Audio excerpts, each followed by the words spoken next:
Hola a todos y bienvenidos. Hoy vamos a sumergirnos en la increíble historia de un hombre que más que un científico fue un verdadero detective de lo diminuto, un cazador de microbios. Su nombre era Louis Pasteur y su trabajo cambió para siempre nuestra comprensión de la vida, la enfermedad y hasta la forma en que hacemos vino y cerveza. Antes de Pasteur, en 1831, la investigación sobre los seres microscópicos estaba casi olvidada. Mientras inventos como la locomotora o el telégrafo avanzaban rápido, poca gente prestaba atención a esos animalillos subvisibles. Nadie imaginaba que fueran capaces de algo útil, pero mucho menos que fueran asesinos silenciosos, más temibles que la guillotina o los cañones de Waterloo, responsables de matar a millones de humanos. Pero algo marcó al joven Luis. En octubre de 1831, con solo 9 años, Pasteur presenció una escena terrible en su pueblo en Francia. Un labrador había sido atacado por un lobo rabioso. El niño vio el horror de la gente y escuchó los gritos mientras intentaban cauterizar la herida con hierro al rojo. Días después, 8 víctimas de ese lobo murieron con los terribles síntomas de la hidrofobia. Luis no entendía por qué. Preguntaba a su padre, un ex sargento de Napoleón que había visto morir a 10,000 hombres en batalla, pero que no tenía idea de por qué moría la gente por enfermedades. En aquella época, la causa de estas muertes y de todas las enfermedades era totalmente desconocida y misteriosa. Aunque ese suceso no lo llevó directamente a investigar la rabia, el recuerdo lo asustó y persiguió por mucho tiempo. En sus primeros 20 años, nada en Pasteur parecía indicar que sería un gran investigador. Era un muchacho perseverante, meticuloso, pero que no destacaba especialmente. De hecho, pasaba su tiempo libre pintando paisajes y retratos. Sin embargo, bajo esa superficie tranquila, había una ambición decidida por la autoridad y por instruir a otros. Creía firmemente que la voluntad y el trabajo llevaban al éxito. Abandonó la pintura, pero su temperamento de artista, combinado con su ciencia, fue lo que lo ayudaría a sacar a los microbios de la oscuridad. Se dedicó a la química, una ciencia que consideraba grande y asombrosa.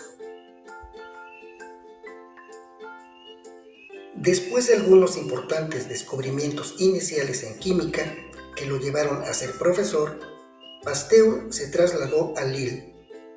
Esta era una ciudad industrial donde los negocios pedían a gritos una cooperación íntima entre la ciencia y la industria. Querían ver si la ciencia podía ayudarles a aumentar la producción y resolver sus problemas prácticos. A diferencia de otros científicos que se habrían retraído, Pasteur, como hijo del siglo XIX, comprendió que la ciencia debía ganarse la vida. Empezó a dar conferencias populares sobre ciencia, usando ejemplos cercanos como fabricar alcohol o vinagre a partir de una patata. Un día, el señor Vigo, un destilador de alcohol, acudió a Pasteur, desesperado. Tenía problemas con su fermentación y perdía miles de frascos diarios. Le pidió ayuda a Pasteur, quien, aunque no tenía idea de cómo ocurría la fermentación, accedió a ir a su fábrica. Pasteur examinó las cubas, olió los líquidos, tomó muestras de una sustancia grisácea y viscosa de las cubas enfermas y también de las sanas. No buscaba microbios inicialmente, tal vez pensaba encontrar cristales. Al observar una gota del líquido de las cubas sanas al microscopio, Pasteur vio diminutos glóbulos amarillentos llenos de puntos agitados. De repente tuvo una idea. eran las levaduras. Vio cómo brotaban yemas, multiplicándose. Exclamó: Cagnier de la Tour está en lo cierto. Estos fermentos están vivos y deben ser los que transforman el azúcar en alcohol. Pero, ¿qué pasaba en las cubas enfermas? Al examinar una muestra, no encontró los glóbulos de fermento habituales. En cambio, vio algo totalmente nuevo y extraño. Masas enredadas de seres como bastoncitos, mucho más pequeños, agitados por una vibración incesante.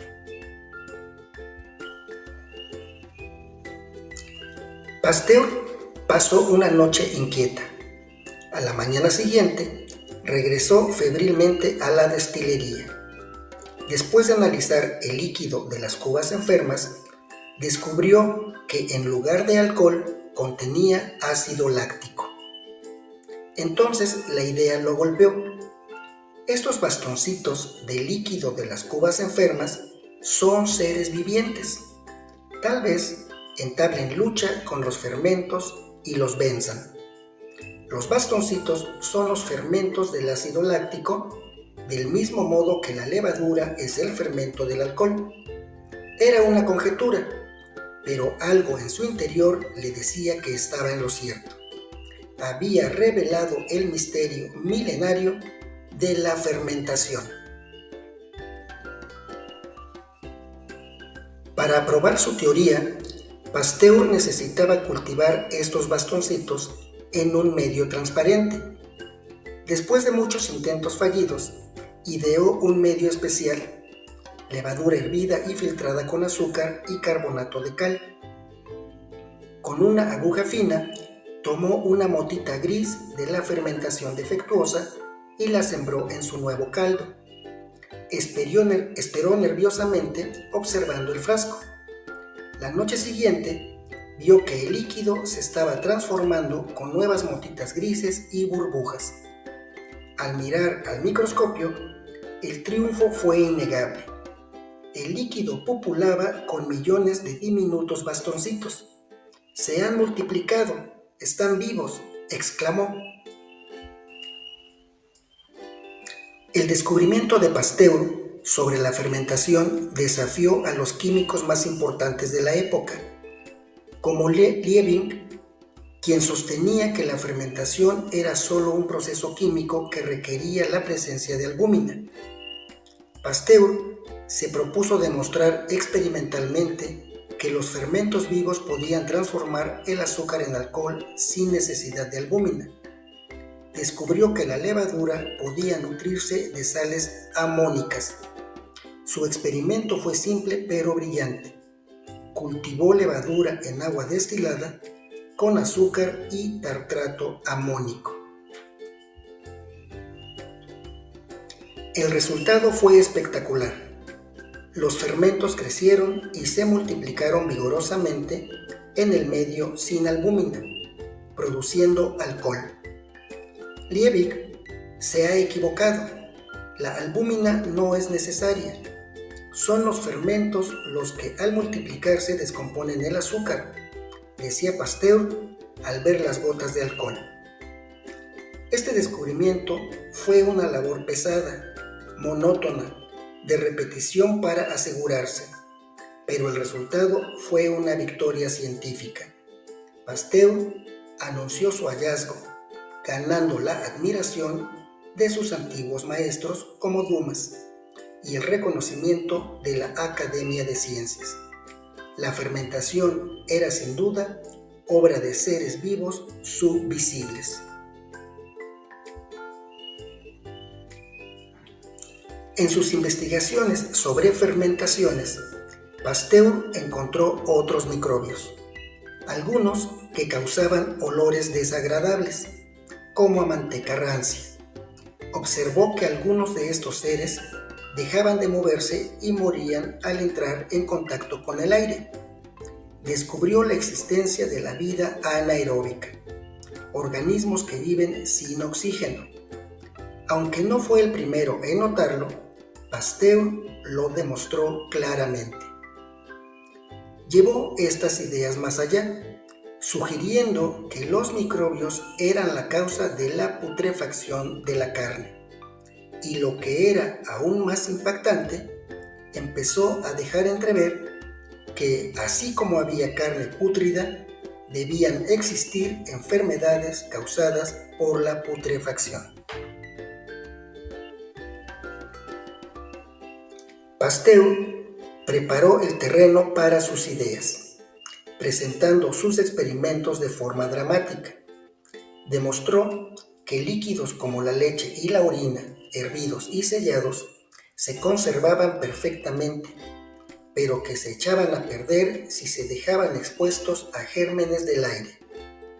Utilizó esto para pintar una imagen vívida y aterradora de un mundo sin microbios, cadáveres acumulándose porque no habría oxidación de la materia muerta. Concluyó dramáticamente: sin microbios sería imposible la vida.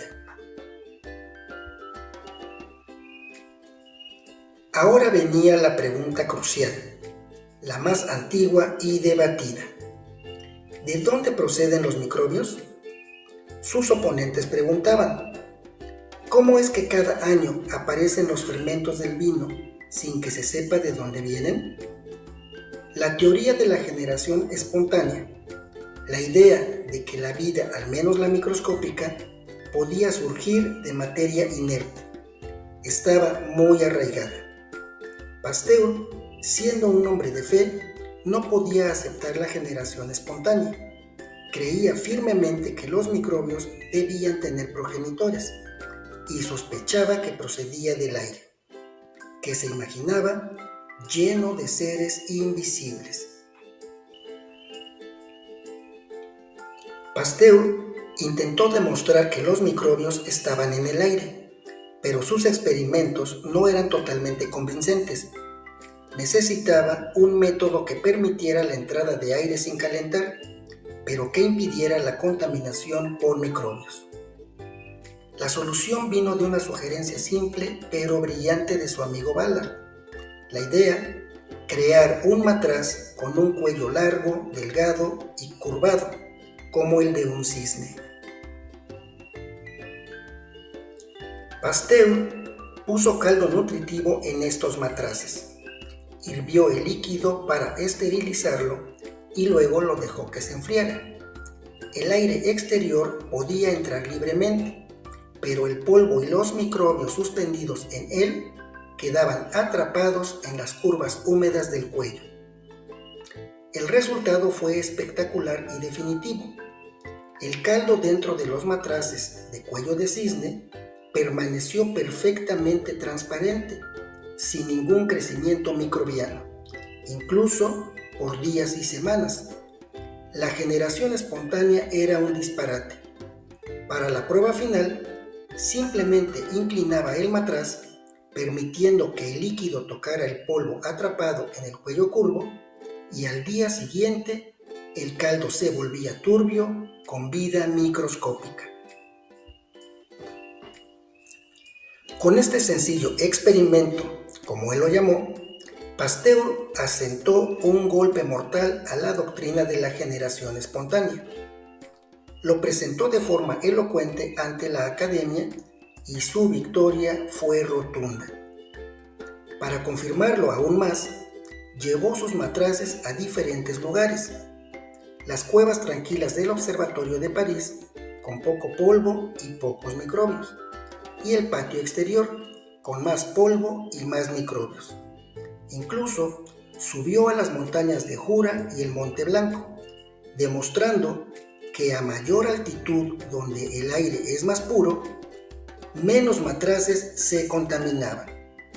La conclusión era ineludible: los microbios que causaban el crecimiento venían del exterior, transportados por el polvo en el aire. Con la teoría de los microbios en el aire y causando cambios químicos sólidamente establecida, Pasteur empezó a plantear una idea revolucionaria. Si los microbios podían arruinar el vino o hacer que la carne se pudriera, podrían también arruinar cuerpos vivos y causar enfermedades. Aunque sus afirmaciones sobre enfermedades al principio no estaban estrictamente probadas, su convicción era contagiosa. La gente, desde el emperador hasta los estudiantes, empezaba a fascinarse y temer a los microbios. Pasteur instaba a invertir en laboratorios, llamándolos templos del porvenir, y profetizando que la ciencia podía traer riqueza y bienestar. Un reconocimiento crucial llegó del cirujano inglés Joseph Lister, quien escribió a Pasteur agradeciéndole, pues sus investigaciones sobre los gérmenes de la putrefacción habían sugerido el principio de un sistema antiséptico que salvaba vidas en hospitales. La conexión con la medicina se hacía realidad. En 1861, el destino llamó a su puerta en forma de su viejo profesor Dumas, quien le rogó que ayudara a salvar la industria de la seda en el sur de Francia, devastada por una enfermedad que mataba a millones de gusanos. Dumas, emocionalmente afectado por la ruina de su región natal, convenció a Pasteur. Pasteur, que admitía no saber nada de gusanos de seda, aceptó el desafío, llevando a su familia y ayudantes a la región afectada. Los criadores le contaron sobre la enfermedad principal llamada pébrine, caracterizada por manchitas negras en los gusanos, y sobre unos curiosos globulitos microscópicos que se encontraban en su interior. Pasteur rápidamente sospechó que los glóbulos microscópicos eran el problema. Su primera recomendación fue seleccionar las mariposas reproductoras que emergen de los capullos y ponen los huevos. Examinando una pequeña parte de su tejido bajo el microscopio, si no se encontraban glóbulos, los huevos se considerarían sanos. Pero al año siguiente, a pesar de seguir sus instrucciones, la catástrofe se repitió. Pasteur se encontró en un callejón sin salida. A veces encontraba glóbulos en gusanos sanos y no los encontraba en gusanos enfermos de diarrea gaseosa, otra enfermedad que apareció llamada Flachérie. Pasteur empezó a dudar del papel de los glóbulos. Sin embargo, tuvo una idea crucial: alimentar gusanos sanos con las hojas de morera contaminadas con excremento de gusanos enfermos. Los gusanos sanos enfermaron y murieron. Esto demostró que la enfermedad era contagiosa, transmitida por algo externo. Mientras tanto, su ayudante Gemes, convencido de que los glóbulos estaban vivos, realizó experimentos definitivos. Demostró que al alimentar gusanos con material de mariposas enfermas, desarrollaban la enfermedad y los glóbulos, los cuales aumentaban a medida que empeoraban. Los glóbulos eran los parásitos vivos causantes de la pébrine. Tomó 6 meses convencer a Pasteur completamente, pero una vez convencido, cambió su método. La clave estaba en examinar el cuerpo entero de las mariposas reproductoras para asegurarse que no hubiera glóbulos. Si no se encontraban glóbulos, los huevos eran seguros para la cría del año siguiente. Esta vez, el método funcionó y la industria de la seda comenzó a recuperarse. Pasteur, a pesar de sufrir un ataque cerebral que lo dejó parcialmente paralizado, insistió en continuar su trabajo, cojeando de pueblo en pueblo para enseñar a los campesinos. Estuvo 6 meses luchando con las enfermedades de los gusanos de seda, incluso descubriendo el microbio responsable de la Flachérie. Salvó una industria vital para Francia. Pasteur aplicó sus conocimientos sobre fermentación a otras industrias. Investigó por qué el vino se echaba a perder encontrando diferentes microbios responsables del sabor amargo, viscoso o agrio. La solución que descubrió fue simple pero revolucionaria: calentar suavemente el vino después de la fermentación por debajo del punto de ebullición para matar los microbios perjudiciales. Este proceso, ahora famoso, se conoce como pasteurización. También ayudó a la industria del vinagre, identificando el microbio específico que transforma el alcohol en vinagre y enseñando a los productores cómo gestionarlo para optimizar la producción. Sus éxitos industriales le dieron una ciega fe en sus métodos experimentales. Después de la derrota de Francia en la guerra contra Alemania, en 1870, Pasteur, un patriota fanático que llegó a escribir "Odio a Alemania, venganza", decidió que su próxima investigación sería un acto de venganza. Quería que la cerveza francesa fuera superior a la alemana. Aplicó sus métodos de caza de microbios a la cerveza, identificando los microbios de deterioro y recomendando el calentamiento, una forma de pasteurización para estabilizarla. Sin embargo, hay una anécdota divertida. Pasteur odiaba el sabor de la cerveza y le costó mucho convertirse en catador para su investigación científica. Las contribuciones de Pasteur fueron inmensas. Demostró que la fermentación y la putrefacción son causadas por microbios vivos. Refutó definitivamente la teoría de la generación espontánea. Salvó industrias vitales como la del vino, la seda y el vinagre, y mejoró otras como la cerveza. Lo más importante es que su trabajo allanó el camino para la idea de que las enfermedades son causadas por microbios externos, lo que llevó al desarrollo de la medicina moderna, la antisepsia y la prevención de plagas. Fue un profeta que vislumbró un futuro donde las enfermedades parasitarias podrían desaparecer. Aunque tuvo sus defectos, como su estilo a veces pugilístico y sus duras críticas póstumas a Claude Bernard, sus experimentos fueron realizados de un modo maravilloso. Louis Pasteur, el cazador de microbios, no solo vio lo invisible, sino que nos enseñó su increíble poder para bien y para mal, y nos dio las herramientas para combatirlo. Su trabajo abrió la puerta a una nueva era en la ciencia y la medicina. Pero la historia de la caza de microbios no termina aquí. Otros grandes científicos, como Roberto Koch, continuarían el camino que Pasteur había iluminado.